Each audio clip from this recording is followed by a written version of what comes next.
মুহাম্মদ রাসূলুল্লাহ সাল্লাল্লাহু আলাইহি ওয়াসাল্লামের আদর্শ দ্বারা সুবহানাল্লাহ।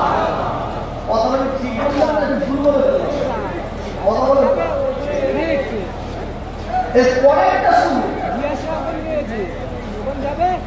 নামাজের বিনিময়ে, রোজার বিনিময়ে, হজের বিনিময়ে, যাকাতের বিনিময়ে ইসলামের আলো, ইসলামের জ্যোতি, ইসলামের রশ্মি সারা পৃথিবীতে ছড়াই দেবে। এর মধ্যে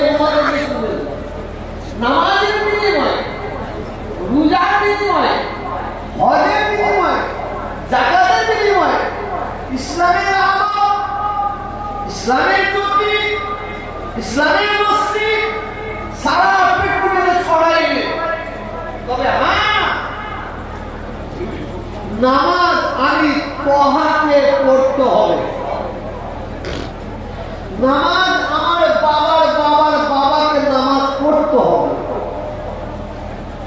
রোজা আমাকে রাখতে হবে। রোজা আমার বাবার বাবাকে রোজা রাখতে হবে।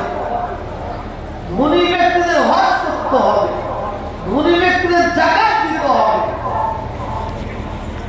এটা কার হুকুম? এটা জোরে বলবেন না? কার হুকুম? আল্লাহর হুকুম পালন করতে হবে, এতে কোনো সন্দেহ নেই।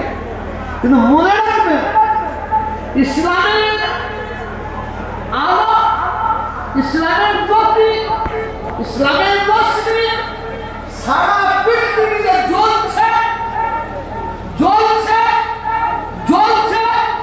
ইনশাআল্লাহ কিয়ামত পর্যন্ত জ্বলবে। একমাত্র আমার রাসূল পাক সাল্লাল্লাহু আলাইহি ওয়াসাল্লামের আদর্শ দ্বারাই। জোরে বলুন আসুন।